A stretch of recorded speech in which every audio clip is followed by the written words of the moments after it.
Domingo para nós aprendermos a palavra de Deus. Boa noite àqueles que eu não tive a oportunidade de dar boa noite. Deus abençoe a todos vocês. Tenho certeza que Deus tem uma palavra no teu coração, amém? Abra comigo em Evangelho de João, capítulo 9.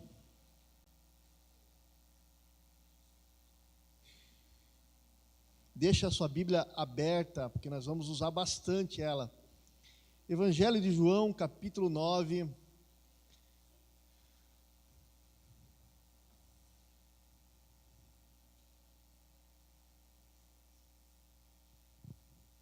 O tema dessa noite é: uma coisa eu sei, eu era cego, mas agora eu vejo. Amém? Uma coisa eu sei, eu era cego, mas agora eu vejo. Nós vamos falar sobre o cego curado por Jesus. E interessante nessa fala desse homem é que nós podemos nos identificar, né? Antes mesmo de quando nós não conhecíamos o Senhor, parece que a gente não entendia certas coisas, mas então o Senhor, pela sua misericórdia, Ele vem, nos alcança com seu amor e abre os nossos olhos, e algumas coisas começam a fazer sentido para nós. Você já passou por isso? Algumas coisas parece que sempre teve ali, como é que eu não tinha visto isso? Como é que eu não tinha entendido assim? Porque nós éramos cegos, mas agora nós vemos pela graça de Deus. João capítulo 9, nós vamos ler todo o capítulo, meus irmãos, então segura aí, acompanha aí comigo. Vamos lá. Jesus ia a caminho quando viu um homem que tinha nascido cego. Os seus discípulos perguntaram: Mestre, por que esse homem nasceu cego? Foi por causa dos pecados dele ou por causa dos pecados dos pais dele? Jesus respondeu: ele é cego, sim, mas não por causa dos pecados dele, nem por causa dos pecados dos pais dele. É cego para que o poder de Deus se mostre nele. Precisamos trabalhar enquanto é dia, para fazer as obras daquele que me enviou, pois está chegando a noite, quando ninguém pode trabalhar. Versículo 5: enquanto estou no mundo, eu sou a luz do mundo. E depois de dizer isso, Jesus cuspiu no chão, fez um pouco de lama com a saliva, passou a lama nos olhos do cego e disse: vá lavar o rosto no tanque de Siloé. Esse nome quer dizer aquele que foi enviado. O cego foi, lavou o rosto e voltou vendo. Os seus vizinhos e as pessoas que costumavam vê-lo pedindo esmola perguntaram: não é este o homem que ficava sentado pedindo esmola? É, diziam alguns. Não, não é, mas é parecido com ele, afirmavam outros. Porém ele dizia: sou eu mesmo. Versículo 10: como é que agora pode ver? Perguntaram. E ele respondeu: o homem chamado Jesus fez um pouco de lama, passou a lama nos meus olhos e disse: vá ao tanque de Siloé e lave o rosto. Então eu fui, lavei o rosto e fiquei vendo. Onde está esse homem? Perguntaram. Não sei, respondeu ele. Versículo 13: então levaram aos fariseus o homem que havia sido cego. O dia em que Jesus havia feito a lama e curado aquele homem da cegueira era sábado. Aí os fariseus também perguntaram como é que ele tinha sido curado. Como é que ele tinha sido curado?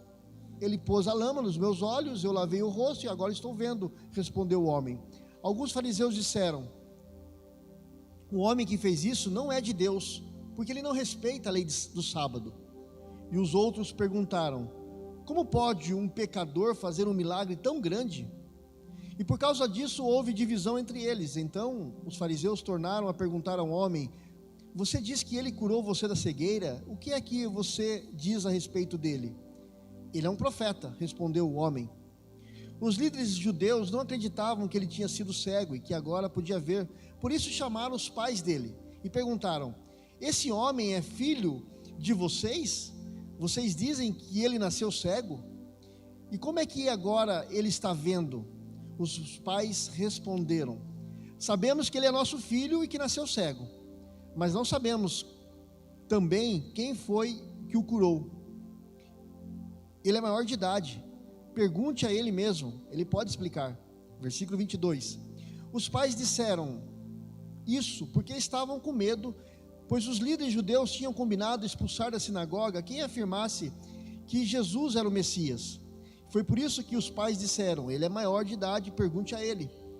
Então os líderes judeus chamaram pela segunda vez o homem que tinha sido cego e disseram: jure por Deus que você vai dizer a verdade. Nós sabemos que esse homem é pecador. E ele respondeu: se é pecador eu não sei, de uma coisa eu sei, eu era cego e agora vejo.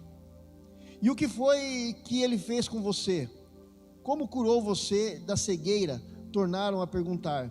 O homem respondeu: eu disse a vocês e vocês não acreditaram. Por que querem ouvir isso outra vez? Por acaso vocês também querem ser seguidores dele? Então eles xingaram e disseram: você que é seguidor dele, nós somos seguidores de Moisés. Sabemos que Deus falou com Moisés, mas este homem, nós nem sabemos de onde ele é. E ele respondeu: que coisa esquisita, vocês não sabem de onde ele é, mas ele me curou. Sabemos que Deus não atende pecadores, mas ele atende os que respeitam e fazem a sua vontade.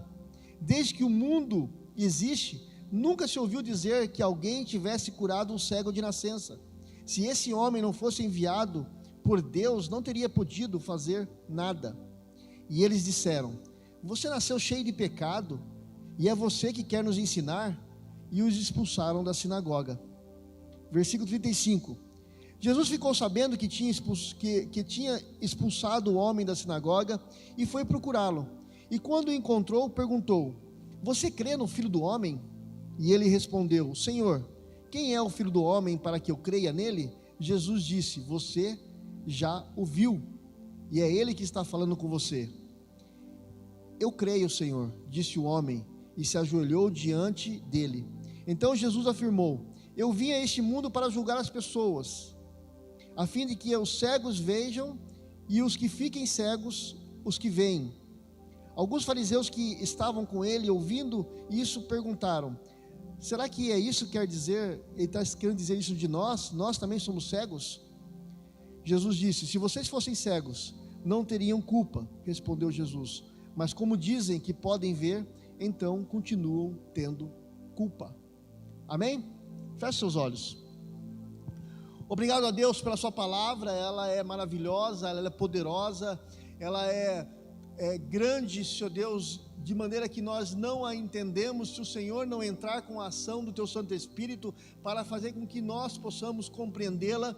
E pedimos nessa noite, Espírito Santo de Deus, que o Senhor venha falar aos nossos corações e nos ajudar a entender, a compreender esse texto, para que possamos, ó Pai, colocar em prática a Sua palavra, Deus. Somos gratos porque um dia o Senhor também abriu os nossos olhos, não apenas o olho físico, mas o olho da fé, a qual fez com que nós pudéssemos enxergá-lo. Obrigado, Deus. E mais uma vez pedimos, ó Espírito Santo de Deus, ajuda-nos a entender a Sua palavra, a compreendê-la, a guardar no coração aquilo que o Senhor quer falar com cada um de nós, que possamos, ó Pai, nessa noite, vivenciar o melhor do Senhor nas nossas vidas. Espírito Santo de Deus, me ajuda a compartilhar a Sua palavra, em nome do Senhor Jesus. Amém e amém. Meus irmãos, esse texto é um texto muito legal, eu amo esse texto. Jesus se apresenta, ele havia se apresentado, após se apresentar como a luz do mundo. Nesse momento agora, ele ilustra o seu ensino curando um homem cego de nascença. Jesus, ele dá mais uma prova de como a sua divindade, de que ele era Deus, porque havia uma crença comum naquela época, que somente Deus poderia visitar um cego de nascença e curar um cego de nascença, uma vez que a cegueira era considerada uma maldição divina, e só Deus poderia remover essa maldição. E esse é um dos milagres mais bem documentados, meus irmãos, nas Escrituras, porque os vizinhos daquele homem testificaram, os pais daquele homem testificaram, e os seus opositores precisaram também admitir que de fato aquele homem era cego de nascença e agora estava enxergando. Eu quero trazer um pouco do contexto desse texto para que haja um entendimento melhor. Jesus ainda está em Jerusalém a caminhar, e então ele percebe, ele viu um homem cego de nascença. Versículo 1, Jesus viu aquele homem. Nos evangelhos, esse é o único milagre relatado na qual se diz que alguém sofria desde o seu nascimento. Esse homem cego foi visto por Jesus. Caso contrário, ele permaneceria na escuridão. Algumas pessoas, se não forem enxergadas por Jesus, ficarão esquecidas, marginalizadas, cobertas pelo manto escuro das trevas. Essa semana eu estava lendo Romanos, e quando eu li que Deus fez uns para vasos de honra e outros para vasos de desonra, eu agradeci a Deus, porque Ele me viu na escuridão e abriu os meus olhos. Algumas coisas importantes a respeito desse milagre, meus irmãos. Em primeiro lugar, foi feita a Jesus uma pergunta perturbadora. Os discípulos de Jesus, ao verem aquele homem cego, sacaram da sua curiosidade e fazem uma pergunta, questionam a Jesus, perguntando no versículo 2, Rabi, esse homem é cego por causa dele ou por causa dos seus pais? Quem pecou? Em vez de buscar a solução para o problema alheio, eles queriam especular sobre o mais discutido problema filosófico da humanidade, a origem do mal. E é incrível, meus irmãos, como a gente consegue perder o foco, né? A gente vê uma pessoa dormindo na rua, no relento, toda suja, às vezes com fome, com roupa rasgada, com uma série de dificuldades, e a gente fica pensando, o que será que essa pessoa fez para estar ali? Ao invés de nós estendermos a nossa mão e tentar ajudar aquela pessoa naquilo que é possível, não é verdade? A gente fica filosofando sobre o amor, sobre as condições das pessoas e esquecemos de praticá-lo. Isto é uma coisa muito triste, mas também é uma atitude comum em nossa sociedade, infelizmente também comum no seio da igreja. E por que dessa pergunta? Porque os judeus perguntaram isso, os discípulos perguntaram para Jesus. Porque os judeus, meus irmãos, relacionavam cada infelicidade da vida com um pecado particular. Se você lembrar os amigos de Jó, quando Jó não havia pecado, mas os amigos de Jó, eles afligiam Jó, dizendo que Jó havia pecado, feito supostos pecados por estar passando por tudo aquilo. No tempo de Jesus, esse pensamento prevalecia ainda. As pessoas que eram doentes, eles achavam que de alguma forma essas pessoas, eles haviam feito alguma coisa que não agradou a Deus, e por isso elas eram punidas com o pecado da cegueira, da lepra e tudo mais. Obviamente Jesus não aprova essa ênfase exagerada da lei dos judeus nesse momento. E diante de uma pergunta perturbadora, filosófica, Jesus dá uma resposta, queridos irmãos, esclarecedora. Versículo 3, ele diz, olha, nem uma coisa nem outra, não foi nem o Pai e não foi eles, foi para que o poder de Deus se manifestasse nele. Aqui, meus irmãos, no versículo 3, nós temos um problema. Muitas pessoas fazem uma confusão por conta da má interpretação dessa palavra de Jesus. Eu garanto que talvez muitos de vocês já tenham pensado assim. Jesus não estava com essa fala insinuando primeiro que existem pessoas sem pecado, né? Quando Jesus fala, nem ele nem seus pais, todos nós pecamos, todos estamos debaixo da lei, e o pecado tenazmente nos assedia, está sobre nós, não existe ninguém. A Bíblia fala que todos nós pecamos e carecemos da graça de Deus, da misericórdia de Deus. Então Jesus não está dizendo isso. E também Jesus não está induzindo os discípulos a crer que todo sofrimento é resultado imediato de um pecado imediato.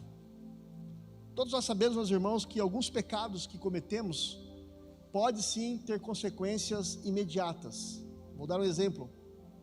Vocês viram na TV um rapaz, motorista, e ele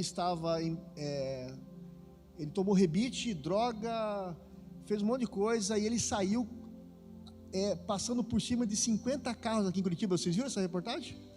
Jogando carro para tudo quanto é lado, pessoas se machucando. Pela graça de Deus ninguém morreu, mas passou por dentro do terminal. O cara estava louco por conta de droga. Ali foi uma consequência imediata. Ele poderia ter morrido, matado alguém, e enfim, né? Também alguém que faz uso de entorpecentes pode ter uma overdose, um infarto fulminante naquele momento. Então, existem sim pecados que vão cobrar da gente algo imediato, uma punição imediata. Mas todos nós sabemos que existem pecados também que vão ter ali suas consequências na velhice, ou então na eternidade. Jesus não está dizendo sobre isso. Também Jesus não está afirmando que aquele homem havia nascido cego especificamente para ser agora alvo do seu milagre. Quem pensa assim, meus irmãos, tem um Deus mau, porque é impensável Jesus fazer a alguém nascer cego, deixar essa pessoa viver cega o tempo da sua vida, assim para que depois ele possa mostrar o seu poder na vida da pessoa. Isso não é bondade, pelo menos não para mim. Jesus estava dizendo, o que Jesus queria dizer é o seguinte, que o sofrimento alheio não devia ser alvo de especulação, e sim de misericórdia. E sim, queridos irmãos, significa que Deus intencionalmente, não significa que Deus intencionalmente fez uma criança nascer cega para que depois ele pudesse demonstrar a glória, não, mas ele revelou o seu poder, o seu caráter nessa vida, porque, meus irmãos, Deus é soberano sobre toda infelicidade humana. Nas tragédias humanas, Deus conhece, está presente, e Ele atua nas tragédias humanas. E então Deus, Ele coloca a sua mão, entra na história desse homem, na tragédia da vida desse homem, e cura esse homem, para que esse homem visse em Jesus a glória do Pai, porque Deus não quer o mal de ninguém. Deus não faz o mal para depois fazer o bem. Infelizmente, quanto mais o homem se afasta de Deus, mais ele está entregue a si mesmo, a sua própria sorte, e as coisas acontecem, coisas boas acontecem a pessoas ruins e pessoas boas. Coisas ruins acontecem a pessoas ruins e as pessoas boas. Essa é a tragédia do ser humano.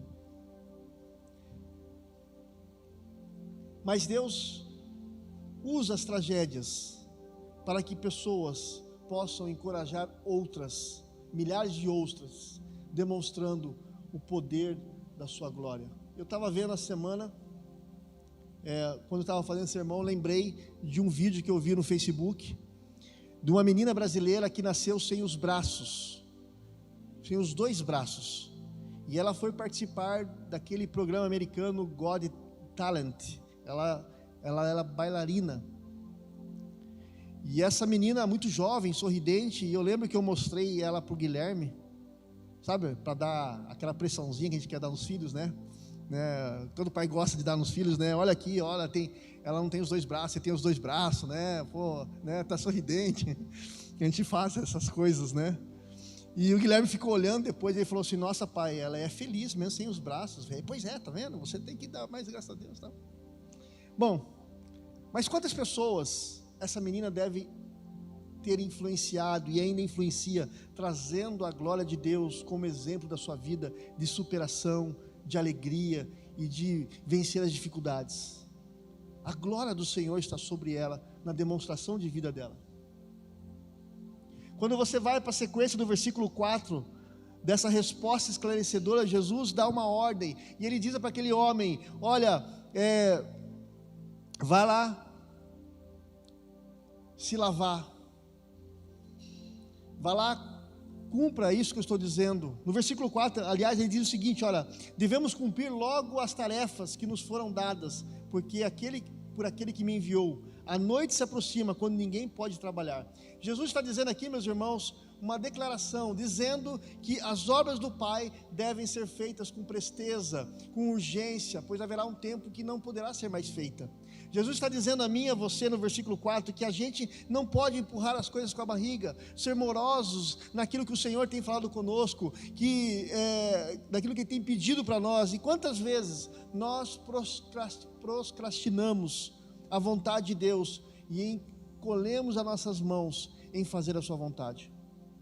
Versículo 5, Jesus então faz essa declaração magnífica. Ele diz: olha, eu sou a luz do mundo.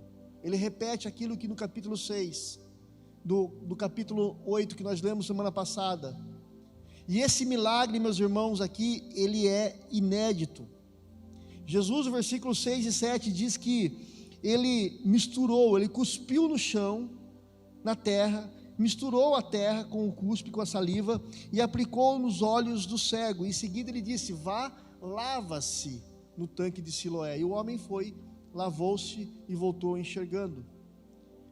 Esse milagre é inédito. Nunca havia na história de Israel algum registro de um cego de nascença que tivesse sido curado. Aonde nós vemos isso? No versículo 32, pode olhar na sua Bíblia. Diz assim, desde o princípio do mundo, ninguém foi capaz de abrir os olhos de um cego de nascença. Então Jesus, ele concede visão a um homem que nascera cego. Não foi, meus irmãos, uma restauração da visão, foi uma visão, foi um ato de criação. Ele criou algo naquele momento através do seu poder. E é por isso que eu gosto tanto daquele versículo que vocês me ouvem repetir muitas e muitas vezes no momento da intercessão. Romanos 4,17 diz que Deus vivifica os mortos e chama à existência as coisas que não existem através do poder da sua palavra. Aqui foi uma palavra criadora. Uma palavra criadora de Deus, ela tem o poder de transformar situações, de trazer à existência as coisas que não existem. Eu creio nesse poder, nessa soberania, nessa onipotência desse Deus a qual servimos. E ele diz para aquele homem que ele ia ser curado. E eu não sei se aquele homem tinha algum problema interno, era no cérebro, alguma coisa, mas o Senhor trouxe à existência novamente algo que não existia, que desde nascença ele nunca havia experimentado. Sabe o que eu acho mais lindo aqui, meus irmãos, nesse texto? É que cada cura de Jesus tinha um ritual diferente. Ele nunca tratou as pessoas como uma massa, como um bando. Pelo contrário, ele sempre cuidou de cada indivíduo de uma forma muito pessoal, de uma forma singular. E nesse caso aqui, Jesus, ele usou um método aparentemente muito estranho para nós.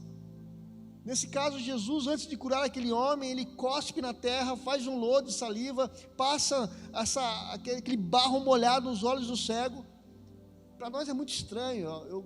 Com certeza eu estou falando aqui, alguém está fazendo assim, ui, eca, que nojo. Mas, queridos irmãos, precisamos conhecer o contexto. Para o mundo antigo, a saliva era muito comum como um recurso terapêutico. Jesus faz algo que aquelas pessoas sabiam que ele estava fazendo. Jesus faz algo que aquelas pessoas estavam entendendo. Ele poderia simplesmente falar assim: vai lá, seja curado, e pronto. Ele teria poder para isso, mas por amor a essas pessoas que estavam ali ao redor, em volta, vendo Jesus, e para que elas pudessem compreender esse olhar individual dele, ele desce o nível humano para que esse homem, essa mulher que estava vendo tudo aquilo, pudesse entender e ver aquele milagre e compreender o amor de Deus. E é isso que Jesus faz conosco todos os dias. Ele se faz formiga para falar com as formigas, os vermezinhos de Jacó. Ele desce no nosso nível de entendimento para podermos compreender a sua bondade, a sua vontade. E há um princípio maravilhoso aqui, meus irmãos, uma revelação aqui. Depois de fazer esse processo de cura, Jesus pede ao homem que ele vá até o tanque e se lave. E foi aí então que esse homem voltou vendo. Jesus primeiro, ele produz um desconforto, depois ele cura esse homem. Jesus primeiro toca o homem, depois ele sara esse homem. Jesus, ele desafiou esse homem a crer na sua palavra e obedecer, e depois o milagre aconteceu. Jesus, ele trabalha, meus irmãos, de maneira pedagógica com a gente. Talvez você esteja sofrendo agora, nesse exato momento, uma situação na sua vida, algum momento que você está desconfortável sobre algo que está acontecendo sobre sua vida, mas creia e obedeça, e o mover transformador de Deus vai te alcançar, porque é na obediência é que as coisas acontecem. Há mais glória, meus irmãos, na narrativa em que diz que o homem foi, obedeceu e voltou curado, do que apenas ele ser curado. Porque a glória na obediência, meus irmãos, é que produz o milagre. E esse homem, ele lavou-se, voltou-se enxergando, e quando o lodo foi tirado dos seus olhos, não apenas sua visão voltou, mas todas as suas limitações foram removidas também. Agora esse homem poderia trabalhar, agora esse homem poderia adorar no templo, agora esse homem poderia ver as pessoas e confraternizar e conversar. Muita coisa mudou na vida desse homem, as suas dores do nascimento, o sofrimento acabou, os terrores passaram, inclusive as ligações do pecado se foram, e uma luz, meus irmãos, uma liberdade gloriosa surgiu na vida desse homem, porque Jesus é a luz do mundo, a luz que dá vista aos cegos. No versículo 8, meus irmãos, nós vemos que esse milagre produziu ali uma reação na comunidade. Primeiro, seus vizinhos, versículo 8 até o 12, os vizinhos vão perguntar para Jesus: olha, quem era aquele homem? Quem curou você? O homem que havia conhecido, eles haviam conhecido um homem cego, mas agora estavam perguntando se era ele mesmo, porque estava diferente, estava enxergando. Aquele que vivia a pedir esmolas estava ali, até que o próprio homem esclarece: pessoal, sou eu mesmo. O milagre é então certificado pelos vizinhos. E os vizinhos fazem uma segunda pergunta: como é que você foi curado? Como é que os seus olhos foram abertos? E ele não tinha resposta clara, mas ele disse: olha, um homem chamado Jesus, ele veio aqui, fez todo aquele processo e ele me curou. Meus irmãos, às vezes Deus faz coisas na nossa vida, na vida da gente, milagres que nós não conseguimos explicar. Você olha para trás, você tenta esquematizar na sua cabeça alguma resposta plausível, você tenta refazer o caminho mentalmente para chegar ali ao resultado, e você percebe que você não consegue explicar, porque é milagre. As coisas acontecem assim, do nada. Tem milagres que não se explicam, meus irmãos. Esse cego, ele então aproveita ali o ensejo para narrar todos os detalhes da sua vida, da sua cura, o ato de Jesus, a ordem de Jesus, o resultado maravilhoso da sua obediência. Eu aprendo que os milagres que acontecem em nossas vidas, acontecem para que nós possamos falar para as pessoas daquilo que Jesus tem feito em nossas vidas. Os milagres que nós passamos e recebemos precisam ser anunciados, precisam ser contados. Quantas pessoas recebem bênçãos e ficam caladas? Mas o milagre é para ser exposto, é para ser dito. A essa altura, meus irmãos, os vizinhos então levam o homem aos fariseus, porque ele tinha que se apresentar a um sacerdote para ser inserido novamente na sociedade. E aí começa uma saga, cheia de coragem por um lado, do cego, e cheia de arrogância e cegueira, demonstrada muitas e muitas vezes pelos fariseus, como nós já temos estudado. E à mesma medida que os olhos da alma daquele homem cego foram abertos para se aprofundar a sua fé, os fariseus mergulharam cada vez mais fundo na incredulidade, na religiosidade espiritual. O homem cego podia falar o que ele quisesse, os fariseus estavam dispostos apenas para desmoralizar o milagre, e eles tentaram, mas não conseguiram, porque, meus irmãos, os resultados eram fatos, e contra fatos não há argumentos. Nós vemos essa atitude hoje ainda. As pessoas que não conhecem Jesus, as pessoas que rejeitam o Senhor, porque o diabo, meus irmãos, ele não faz nada novo, ele copia Muitos incrédulos, religiosos, racionalistas, ainda hoje tentam desmoralizar os milagres. Muitos dizem que o sobrenatural não existe.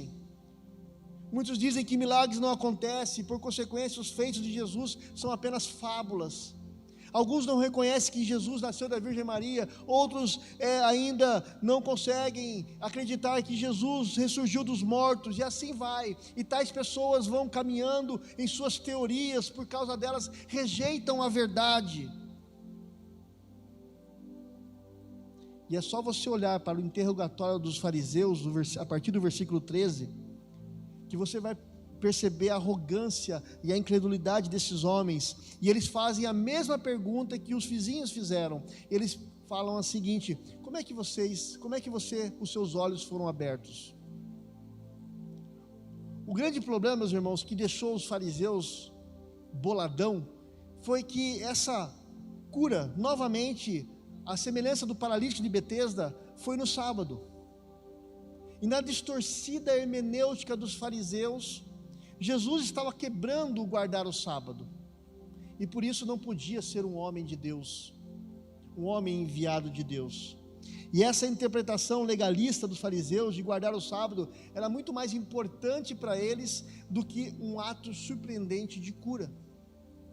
Isso para mim, queridos irmãos, me acende um alerta dentro de mim, porque nós devemos tomar cuidado para não permitir que a nossa teologia impeça-nos de reconhecer verdadeiramente Deus. Cuidado para não se transformar num religioso. Versículo 16, eles fazem uma pergunta, intrigados com a dúvida, e eles dizem: olha, esse homem não é Deus, pois trabalha no sábado. Outros disseram: mas como que um pecador pode fazer isso? Ele só pode ser de Deus. Então há uma discussão entre eles. Havia dois pontos de vista, na verdade, daquele momento. O primeiro ponto de vista baseava-se na premissa de que um homem que quebra a lei no sábado não poderia ser Deus ou enviado por Deus. O segundo baseava-se na premissa de que qualquer pessoa que cura um cego de nascença, ela é de Deus. Então a conclusão aqui era óbvia, meus irmãos. Jesus não havia transgredido a lei do sábado, mas transgredido a interpretação equivocada dos escribas, dos fariseus sobre o sábado. E a partir daí nós podemos perceber o quão era inevitável concluir que as interpretações vigentes sobre a lei precisavam ser revisadas. Mas o esquema era tão forte que eles preferiram guardar as tradições humanas do que cumprir a vontade de Deus. Versículo 17, ele chama o homem, e o homem dá um testemunho pessoal. Os fariseus sabatinam aquele cego. Agora eles querem saber o que pessoalmente aquele cego pensa a respeito do homem que o havia curado. E no versículo 17 ele diz: olha, para mim ele é um profeta. Os fariseus, eles vão se complicando, porque à medida que eles tentam provar, descobrir a realidade da cura, e a realidade começa a se mostrar inegável desse milagre, e eles vão demonstrando que Jesus é Deus, e eles não queriam reconhecer isso. Então eles deixam o homem cego e vão buscar o pai daquele homem. E então, versículo 18 diz que eles se recusam a crer que ele havia sido cego, e chama os pais deles. Os fariseus então estavam presos em seus preconceitos. Eles não acreditavam no homem, não acreditaram nos vizinhos, e agora chamam os pais e perguntam, e fazem 3 perguntas para os pais. A primeira pergunta é: ele é seu filho? A segunda é: ele nasceu cego? E a terceira pergunta era: como ele pôde ver agora? E os pais responderam, versículo 20, responderam com muita firmeza: sabemos que ele é o nosso filho e que nasceu cego. Mas se você parar para perceber, eles não responderam a terceira pergunta. Eles se esquivaram de responder a terceira pergunta: como ele pode ver agora? Os pais jogaram o problema para o filho. No versículo 21, eles disseram: olha, ele tem idade suficiente, pergunte para ele, ele sabe. Qual é a motivação dos pais não responder essas perguntas, meus irmãos? É por conta da intolerância dos religiosos. Eles já viam ali, os religiosos judeus, eles haviam tomado uma decisão de que se alguém ficasse do lado de Jesus, seriam expulsos da sinagoga. E os pais, já sabendo disso, eles não iriam se comprometer. Talvez você não saiba, mas o ato de ser excomungado da sinagoga era uma poderosa ferramenta nas mãos das autoridades religiosas. Havia dois tipos de excomungação: aquela que proibia-se mediante a pessoa entrar na igreja para o resto da vida, e nesse caso a pessoa era anatematizada, ela era considerada anátema em público, ou seja, ela era reprovada. O entendimento geral é que essa pessoa, ela foi expulsa da presença de Deus, dos homens, e todo mundo tinha medo, meus irmãos, de uma sociedade estritamente religiosa. Tudo funcionava através da religião, ser expulso da sinagoga. A segunda sentença era uma sentença de excomunhão por um período de tempo. As pessoas afastadas por algum tempo, por um momento de tempo. E foi por conta disso que os pais daquele homem curado se esquivaram de responder com mais profundidade às autoridades. Eles tinham medo de sofrer represárias, pois aqueles que fossem expulsos da sinagoga, se passasse alguma dificuldade financeira, física, eles seriam abandonados. Quem tivesse um comércio, por exemplo, não poderia vender, não poderia se relacionar com ninguém que fosse excomungado, e vice-versa. Então era decretada a falência da pessoa. Então os amigos deixavam-se de se conversar com essas pessoas, porque eles eram banidos. Então confessar a Cristo naquele momento exigia muita coragem, meus irmãos, diante dessa ameaça. Coragem a qual esses pais não tiveram naquele momento. Entretanto, os dilemas dos fariseus continuavam, só aumentava, porque agora não havia mais como duvidar. Eles estavam diante de um milagre notório. Jesus era o agente, e aconteceu no sábado. E o que os fariseus fazem? Versículo 24 e 25, eles bolam uma estratégia para colocar o cego contra o próprio Jesus. Eles chamaram novamente aquele homem cego e diz: olha, Deus é quem deve receber a glória daquilo que aconteceu, pois sabemos que Jesus é pecador. E o homem diz: não sei se ele é pecador, mas uma coisa eu sei, eu era cego e agora eu vejo. Os fariseus tentaram criar uma fenda irreconciliável entre o homem curado e Jesus, induzindo ele a passar para o lado dos fariseus e posicionar-se contra Jesus, considerando Jesus um pecador. Mas esse homem não cedeu à sedução, à pressão dos fariseus, e deu um outro testemunho. Disse: olha, se ele é pecador eu não sei, mas uma coisa eu sei, eu estou enxergando. E essa resposta do cego, meus irmãos, ela é muito ousada. É como se ele estivesse dizendo para os fariseus: olha, vocês podem achar o que você quiser, pensar o que você quiser, embora vocês pensem o que vocês quiserem pensar, eu era cego, mas fui curado. Fatos são palpáveis, opiniões são infundadas. Os fariseus tentam contradizer esse homem, versículo 26. Eles tentam induzir esse homem na contradição e perguntam para ele como ele foi curado novamente, e ele fica irritado. Versículo 27, ele já dá uma escrachada em todo mundo. O homem cego perde a paciência e diz: olha, eu já disse, vocês não ouviram? Por que vocês querem me ouvir outra vez? Por acaso também querem se tornar discípulos dele? E diante dessa resposta, em sua arrogância, no alto do seu orgulho, os fariseus respondem, insultando o homem, dizendo que ele era discípulo de Jesus e que eles eram discípulos de Moisés. Eles se achavam os guardiões da lei de Moisés, só que se Moisés estivesse presente, Moisés os condenaria também por essa atitude. E após essa conversa, meus irmãos, os fariseus vão agora, de maneira muito clara, atacar Jesus, dizendo que tinham convicções que Deus havia falado a Moisés, mas que eles não conheciam a Jesus, da onde Jesus procedia. E o cego então o homem que era cego dá uma espinafrada novamente, dizendo: olha, mas que coisa estranha, vocês que deveriam saber, não sabem? E ele curou os meus olhos, e vocês não sabem de onde ele vem? E é de fato, meus irmãos, surpreendente esses homens não saber de onde ele vem. Eles eram doutores da lei, eles deveriam saber disso, eles deveriam conhecer as profecias. E se Jesus fez esse milagre inédito, certamente o cego diz, foi Deus que atendeu, que operou o milagre dessa natureza, porque só Deus pode fazer isso. Então, meus irmãos, esses homens ficam muito bravos, os fariseus, dizendo: vocês querem nasceu tudo errado e querem nos ensinar.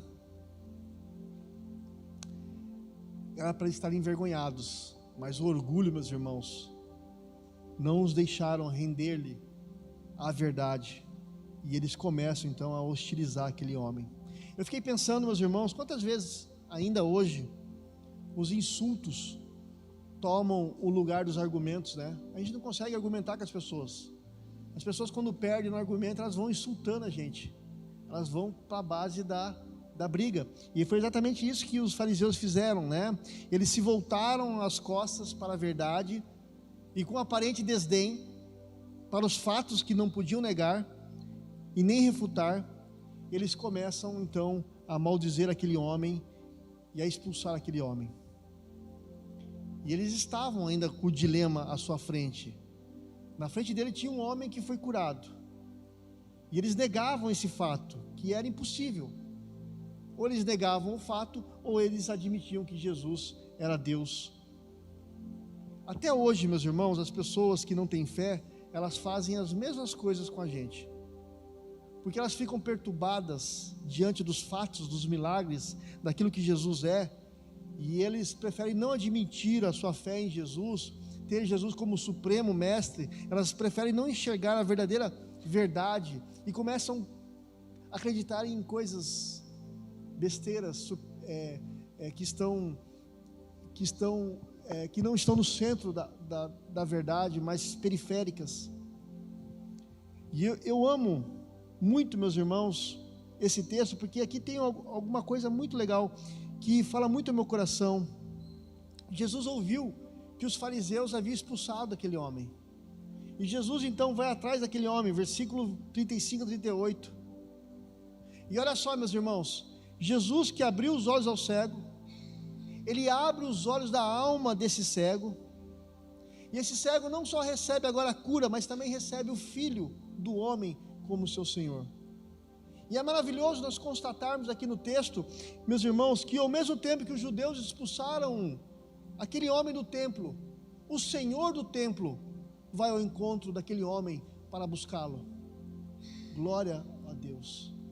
E é por isso que eu amo aquele versículo de 1 João, capítulo 4, versículo 10, que diz: e nisto consiste o amor, não em que nós tenhamos amados a Deus, mas é que Ele nos amou e enviou o seu Filho como sacrifício para o perdão dos nossos pecados.